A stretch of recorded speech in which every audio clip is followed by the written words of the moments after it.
Bula Vinaka, and welcome to another show of Speak Your Mind, a talkback show where we get to speak your mind on issues relating to current affairs, entertainment, and event that's to come and also that has been highlighted. This week we have Mr. Mosese Mbasese of the VCC Sai Health Center. He's the Health Promotion Officer and also overall in charge of the education program. We also have with us Professor Rajat Ganeshwar, who's the Medical Director and also co-owner of the VCC Sai Health Center in Lotoka. Good afternoon to you, gentlemen. Thank you so much for being with us this afternoon. All right. Well, last week we had the Cancer Awareness Women's Wellness Program in Nandi, and we'll be touching on a bit of the awareness side of things and also the VCC Sai Health Center. Now, Professor Rajat Ganeshwar, please tell us a little bit more about the Sai Health Center or Health Clinic. A health center was established about 2 years ago. It is run by a trust which is registered as a charity. And the focus of VCC Health Center is threefold. It works in conjunction with the Ministry of Health in providing a general outpatient service. And for this, the Ministry of Health provides us with a nurse practitioner, 2 nurses, and some consumables. So, like any other health center in Fiji, there are some clinical services provided. Backing these clinical services that a general health center would provide, we have specialized care, particularly in the areas of women's health, because both my wife and I are experienced obstetricians and gynecologists and have been involved in women's health for about 70 years combined. Wow, that's a long time. And we've worked in Fiji and abroad, so think that we can provide some specialized care. In addition, we have visiting doctors from Australia and New Zealand who come periodically, and they provide specialized services as required. We also provide a specialist NCD service on a Thursday for people with complex diabetes and hypertensive problems. But our key focus is in empowering the community to take better care of its own health. And the 2 areas that we're working on are reproductive health, where we are addressing some of the challenges faced by the Ministry of Health that the Minister, in fact, mentioned yesterday. This is the issue of many people in Fiji not making use of contraception. The contraceptive uptake rate is in Fiji is now below 30%, and this is a major challenge, which means that many pregnancies occur by chance rather than by plan. The other area is, the other area is safe sex. Sexually transmitted diseases are fairly common. And the third area is the area of cancer surveillance and screening. So cervical cancer is a major killer for women in Fiji. We, in fact, are one of the leaders internationally as far as the ravages of this disease is concerned. The other program that VCC runs is a NCD program, non-communicable diseases, and you've probably heard about wellness. In this program, what we're saying to the community is that many of the causative factors for NCDs are lifestyle issues, and individuals have control over these. So we're working with the community to eat healthy, to exercise, and not to abuse the body by smoking or using excessive alcohol or kava. So these are the 2 major community programs. Then what we're trying to do is really measure everything that is happening so that we can say to the Ministry of Health and other agencies about interventions that are effective and work and about interventions that probably won't work. So that, I guess, in a nutshell, is what VCC Sai Health Center is about. All right. Doctor, tell us more about the screening programs that you conduct. Is it just within the health center itself, or have you gone out to the community? As far as the Reproductive Health Project is concerned, this project is funded by the European Union, and it covers all the way from Nandi to Ba. And the target population is the population that is finding it hard to access healthcare. So rural communities and communities that find accessibility difficult. And in many of these situations, the communities tend to be poor, who probably can't afford bus fares, who are really struggling and are very disempowered. So the outreach clinics include the use of a caravan that is owned by the Western branch of the Fiji Cancer Society. Our staff go with our own vehicle, and we take a clinical team and a team of educators. So what happens at these outreach clinics is that the educators give one-to-one or group sessions on advocacy and also on basically educating about reproductive health and taking better care of your reproductive health issues.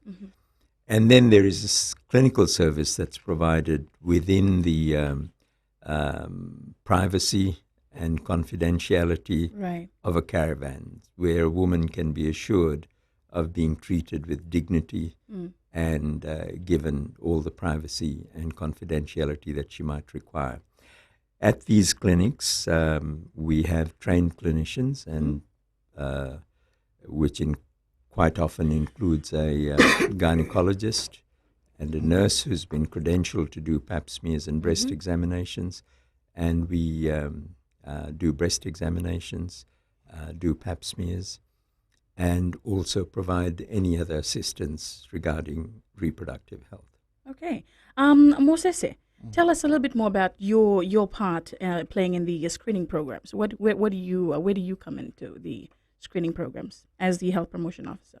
Well, our department, the health promotion, plays a very crucial role for the in complementing the role of the clinical service. Right. We are the educators team, so in that sense, we are supposed to be the trumpet blowers. We are supposed to be the forerunners to the clinic.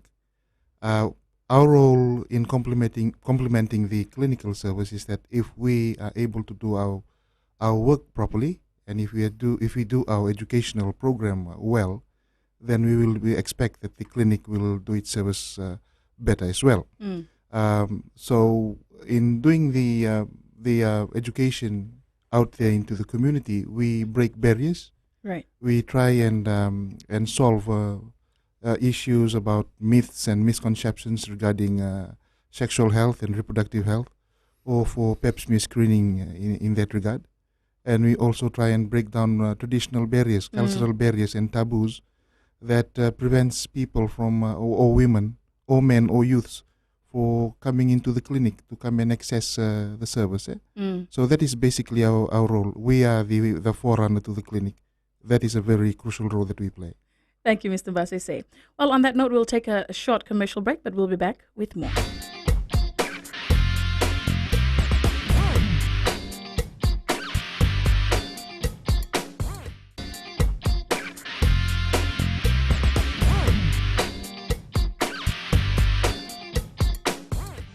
Welcome back to Speak Your Mind. And with us in studio, we have once again Mr. Mosese Mbasese, who is the Health Promotion Officer with the VCC Sai Health Center, and also Professor Rajat Ganeshwar, who is the Medical Director, Co-Medical Director, and also the HOD Department of Obstetrics and Gynae. Okay, just continuing off, Mr. Mbasese, on the issue we talked about earlier. Now, you said breaking traditional barriers. Has that been a challenge for you during your screening programs? It has been a challenge. It has been, I would say that it has been overly blamed as one of the barriers. Culture has its own dynamics and its own dimension. Right. But it is not necessarily the barrier, but it is now seen as the biggest barrier in the program, as well as ignorance. There are issues of, they know what to do, but it is just not wanting to know that is the real pathway to follow. The other one is the lack of knowledge, the basic knowledge about of the importance of life. I was just discussing with Professor this morning that I am now confidently saying that there are some people who are there who just don't want to know, Right. or have that attitude Yeah. of caring about the importance of living a healthy life, or wellness for that matter. And these cultural barriers, and I was thinking during my service with ECCA Sai Health Center, Right. I've had numerous discussions with people who are working within the Tauke affairs, some of the people that might be influential in the changing of attitudes in terms of cultural issues. And a few that I've spoken with have said that it is the cultural issues have been blamed for the lack of accessibility. Right. It is just the attitude. So the biggest issue when it comes to education is the attitude of changing the attitude and the mindset of people. That's so true. When it comes to health services, especially on women's health. Dr. Ganeshwar, just reiterating what Moses said, have you had experience as well with your patients or with past patients regarding trying to get that whole laid-back attitude about their health? I see it as primarily a disempowerment issue. What do I mean by that? Many females in Fiji don't seem to be responsible for making decisions about themselves. Right. They're reliant on their husbands, fathers, or other males to make crucial decisions regarding them. And quite often I think men do not fully understand the issues pertaining to an unplanned pregnancy and how this can really change a woman's potential Right. for socializing, for economic independence, for career prospects. And if it happens to a young girl at high school or university, it means that it might change her entire future life. So it is a major disempowerment thing. And I think males need to be made more aware of their responsibility regarding reproductive health. And that probably has not been done as well as we should be. Then there is the other issue that really worries me, and that is the amount of basic ignorance that exists in the community about reproductive health. Many girls and women have very vague ideas about the mechanics of reproduction and an understanding about the causation of problems. So I think there are two basic issues. One is the issue of education, and the other is the issue of empowerment. Cultural issues are seriously behind empowerment, but then there are economic issues as well. And many women and females in the community are disempowered economically. And because they're economically disempowered, even though they might wish to access care, they can't access care because they don't have the wherewithal with it to be able to make this happen.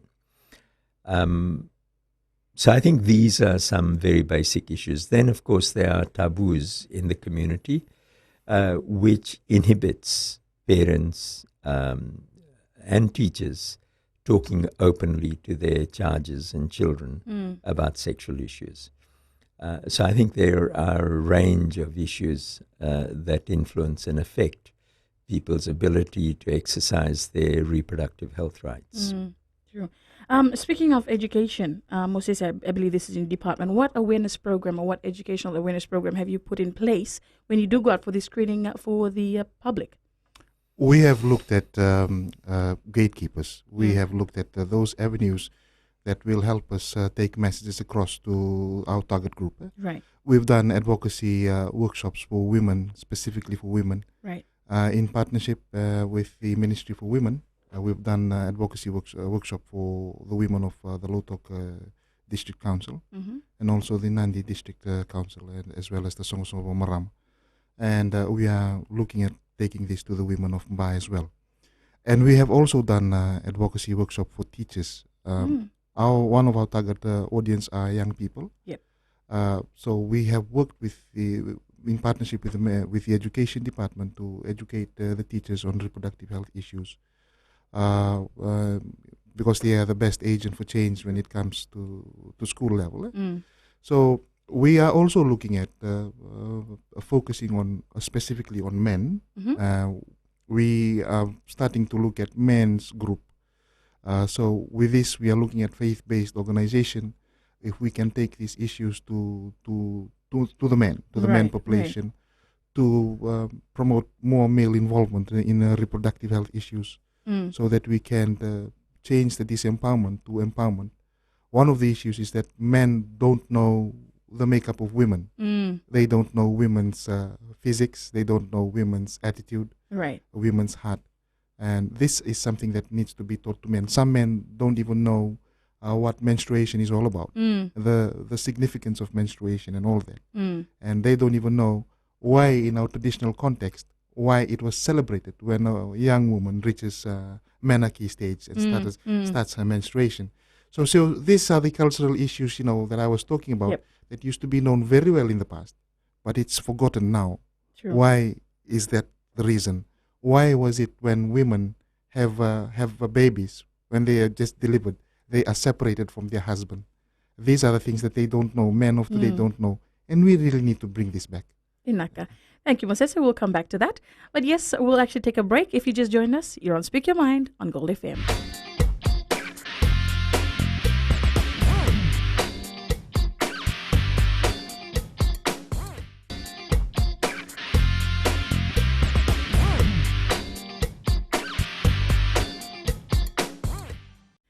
Welcome back to Speak Your Mind. And yes, once again, we have with us Mr. Moses Mbasese, the Health Promotion Officer of the VCSA Health Center. Now, Moses, you talked about educating the public, and you went through working with the Ministry of Health and also the Ministry of Education. How has that the response been from the teachers and also from the students, if you also had feedback on this? Thank you, Sarafina. The response has been very positive. For the teachers, for that matter, they are dealing with children every day. And for the higher primary education classes of 6, 7, and 8, these are the classes where puberty, the onset of puberty sets in. And they are the ones who are dealing with the changes that are occurring with young people. The curiosity starts from there. The tasting, the smelling, the hearing of things. And they're actually at the forefront of trying to grapple and assisting the students in trying to understand the new world that they are coming into in the world of puberty. So when we take the issue of reproductive health to them and we present to them issues like what I've just mentioned, it's well received, because they are the ones who are seeing, they are meeting face front with these students. And when we share issues together, we are able to come together to a point where on what is the next step to take, where to from now. So that is with the teachers and with mothers as well. For the mothers group, they come up with issues on how do they change with the young ones of today, the young ones that have come through the world of internet. Right. About 20 years back or 15 years ago, I think you and I, Sarafina, we were there during the advent of television. So we were all hanging around with radios. But with the children of today, they have accessibility to information. If it is late from home, then they can get it from a phone or from anything that is accessible to internet services or from other media outlets. And the media power now is so powerful that children, if they don't learn from home, they'll learn from all these avenues. I remember going up to Nawairuku in the interior of Nalawa, and going to Moenawanga just on the fringes of Nalawa on the main road, and then to the school of in Dama village in Ra. And I realized that the message was the same, even though they were so remote, but it is just the same. And it's the same. That experience till today still stands. They are getting information from avenues that we don't think that they might get. So some mothers and fathers might not know that they think that their children don't know some of the information on reproductive and sexual health issues, but they do know. They understand, and they are able to conceptualize those issues of what's happening there in the media world into reality. Vinaka. And yes, it also made it, a point you made, it was interesting that the fact that you're targeting men now. Doctor, I believe you can answer this one for me. Why are men important to target? I guess because it takes two to tango. Of course.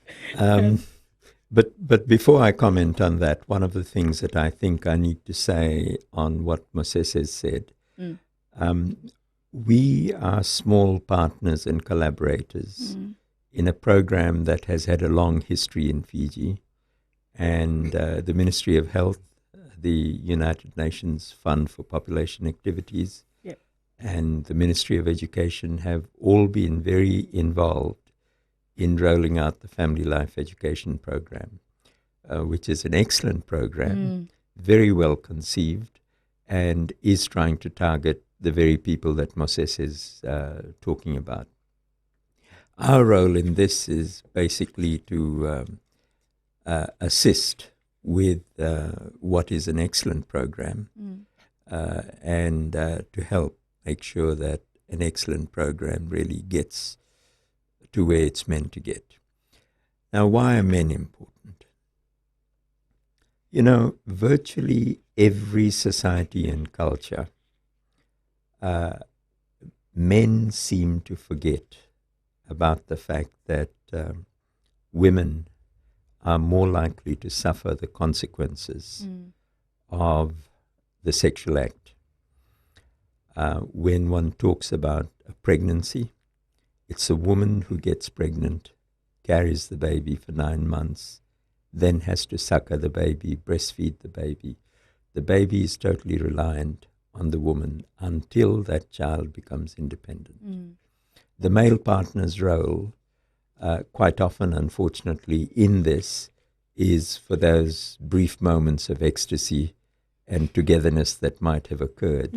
And then the responsibility seems to be removed. I almost think that it is a great pity that pregnancies couldn't have been shared, that the mother had one child and the father had the other. That way men would have a much better understanding of what reproduction is all about. Then when one looks at sexually transmitted infections, yes, the consequences for men are significant, but for women these are very debilitating. Infertility is common, and about 15% of the population in Fiji has difficulties conceiving. Tubal factors are a major reason for infertility, and tubal factors generally are associated with sexually transmitted infections. Woman, again, carries the stigmata of this condition. Pelvic inflammatory disease is a very common cause for admissions to hospital. Ectopic pregnancies are enormously common. And in fact, these have contributed to women dying in Fiji in the last 2 years. So we have a series of consequences which affect women and not men. Men don't seem to realize it.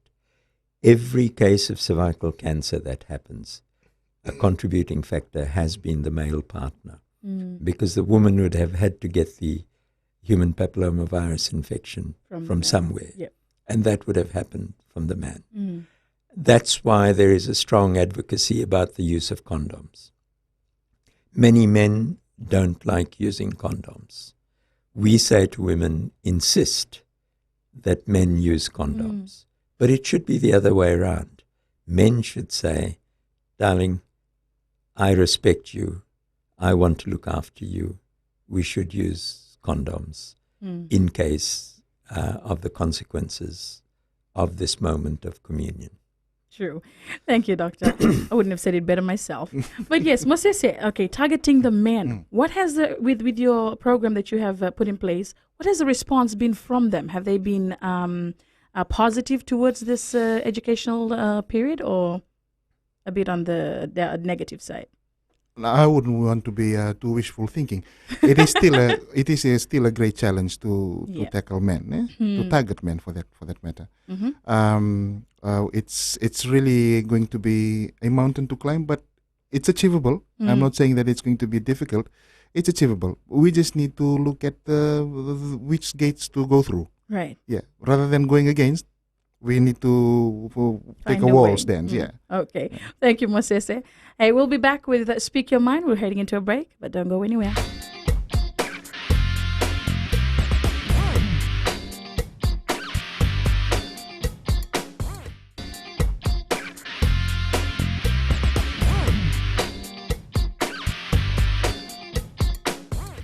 Welcome back to Speak Your Mind, and with us once again we have our Health Promotion Officer from the VCSA Sai Health Center, Mr. Moses Mbasese, and Professor Rajat Ganeshwar, who is the Co-Medical Director and also the HOD Department of Obstetrics and Gynae of VCSA Health Center.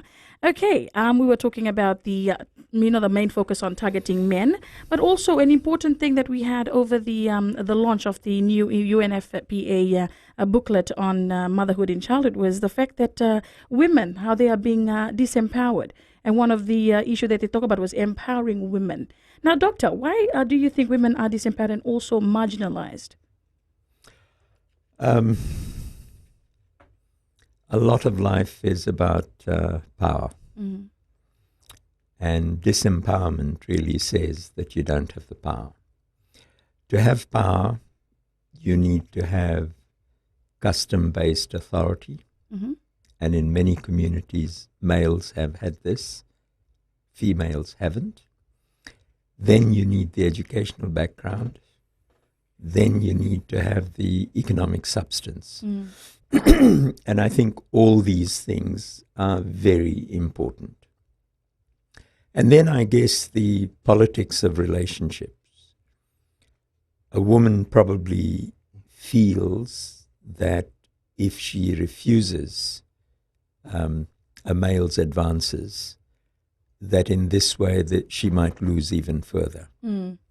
So she's more likely to submit. And if there is a insecure young girl out on a date or in a relationship, she would find it very difficult to be able to be assertive, even though she might want to be assertive.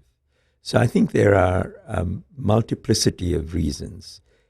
Many of these are historically based in all our cultures. Even if one looks at the biblical times, if one looks at almost all religions in the world, women have been disempowered. And I understand that in many faiths and religions, women play a subservient role. So even the institutions of our culture treat women in a disempowered way. So for us to change what is happening is going to take time. But what we want really is to provide women an opportunity to feel empowered about their own body. Right. To make reproduction a celebration, because that's what it should be, rather than to make reproduction a yoke that imprisons them in their bodies, and the consequences of reproduction really alters their future opportunities for empowerment and progress. Another example, you're a career person. Men are at their peaks career-wise in their 30s and 40s. Right.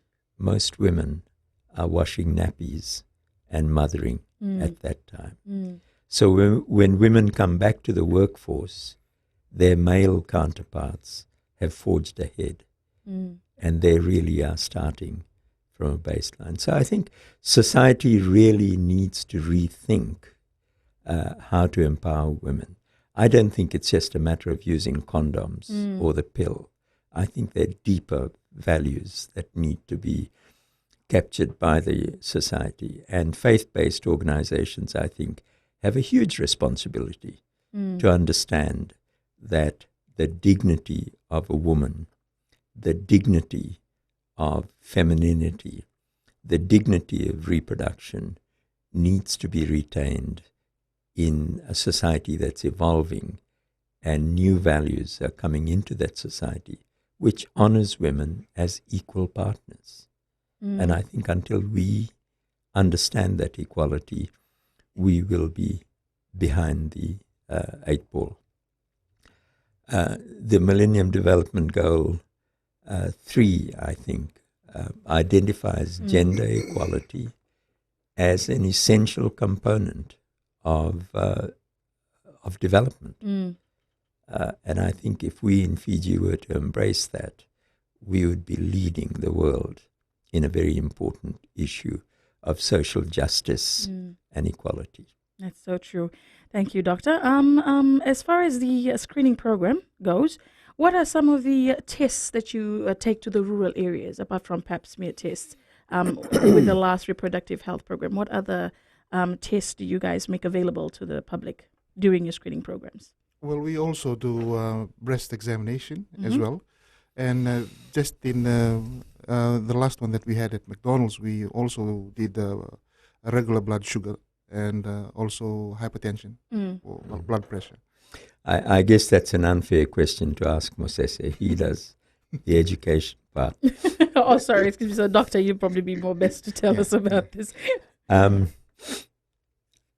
Reproductive health is not just relating to the ability to conceive and make choices about not conceiving.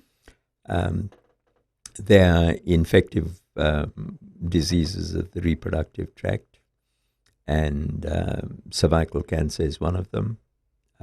Infertility is a basic issue. Then there are a whole range of menstrual problems that are very debilitating. Many women in their late 30s and 40s have abnormal bleeding that sometimes is only a nuisance, but on other occasions very debilitating because the blood loss is heavy.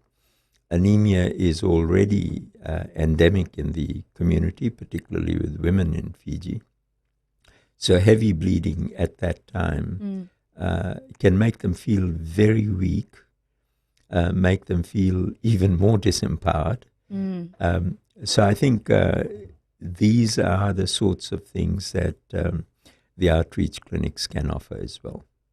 Okay. What are some of the challenges that you face during these screening programs when you go out to the rural areas or even any other screening programs that you have organized?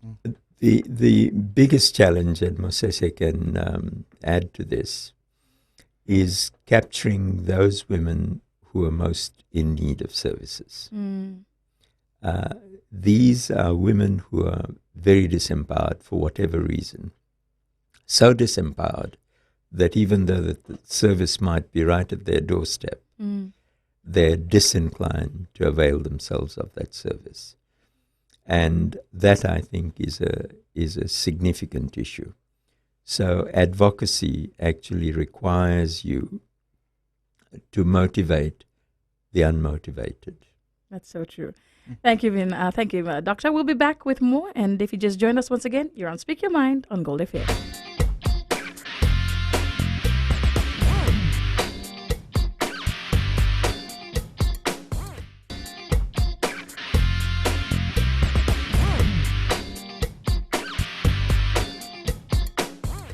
Welcome back to the final segment of Speak Your Mind this afternoon. And, we are talking once again with our Health Promotion Officer for the VCSA Sai Health Center, Mr. Mosese Mbasise, and also Professor Rajat Ganeshwar, who is also the Co-Medical Director of the VCSA Sai Health Center and also the HOD of the Department of Obstetrics and Gynae. And we're talking on reproductive health and screening programs that have been conducted with the Sai Health Center in conjunction, of course, with the Western Cancer Society and also the European Union.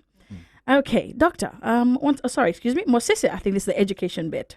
What are your thoughts on the failure of education and how this will impact on the clinical outreach? The education has to be consistent. Mm. I think one of the mishaps of education is that it sort of slowed down.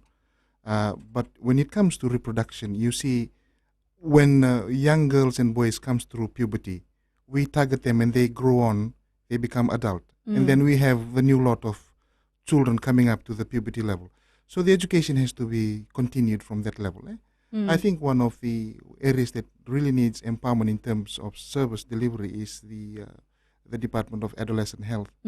Adolescent health, whether it is with the ministry or whether it is with VCCI Health Center or with any other like-minded organization, it needs to be done in a very consistent way, and it has to be done systematically to target all avenues of learning, either through school or during early childhood or during tertiary education or during secondary school level. So the changes during adolescent has to be targeted from early adolescent, middle adolescent, and late adolescent. I think for the Ministry for Women as well, this needs to be taken on board so that the education of the girl child, Right. the empowerment of the girls, young girls, when it comes to reproductive health issues, empowerment in terms of economic empowerment or cultural empowerment as well. One of the issues that we don't have now that is lacking is the art and craft. I believe that if this is done from that level, it teaches children to be patient. If they are able to weave a mat and they are unable to do it properly, they undo and redo. And in the cultural context, they contextualize that into their everyday living. Most young people today lack the patience when it comes to relationship issues, when it comes to reproductive health, and they lack all this. So, Girl Guides, the Scouts movement, needs to be empowered with these adolescent health issues on reproductive health, for that matter. Mosese, also for those, like you say, educating in schools. What about those that are of school age but are not in schools? How do you guys go? What is put in place to reach out to these youths? I think, Sarafina, for that matter, we really need to work in collaboration with specific stakeholders that looks after all communities. Right. For the Ministry for Women, the Ministry of Youth, the Department of Social Welfare as well. Only then we'll be able to help the clinical service and to help the educationist from the Ministry of Education, or from people like me to take the message into young people in the community. You're right. There are some young people as far as Nanrao. Yeah. There are some young people as far as Nambombudo. How do we take this message across? We really need to work with all our stakeholders in a consistent, again I would say in a consistent and in a systematic way. This message needs to filter down. It's not only for the Ministry of Health, it's not only for the BCCSI Health Center. It's for everybody to work hand in hand and to network in trying to reach the target audience. Yeah, true. Have you have that in place with the Ministry of Youth and Sports? Are you guys looking at working with them? Well, for the Department for Health Promotion, that is the only way to go. That's what BCCSI Health Center is doing. We are working with the Ministry for Women. We are working with the Ministry of Youth in terms of reproductive health and NCD educational program. And we are working with Songosobo Marama and some other partners that we are working indirectly with as I speak now. That is the only way for health promotion for the clinical service to survive and also to succeed. We really need to work with all these people, especially with the faith-based organization. Yeah. Speaking of faith-based, I believe, Doctor, you had also wanted to contribute on the spiritual side of the screening programs and also with the VCCSI Health Center. What is your take on this? Well, reproductive health pertains to organs of reproduction. And God provided us with these organs for a very special reason. So there is not only a medical issue, but there is a spiritual issue. And when one talks about wellness in its fullness, then you're talking about physical health, mental health, social health, and spiritual health. And that's why I mentioned earlier, and I think Mosese also mentioned, that faith-based organizations need to be involved very closely.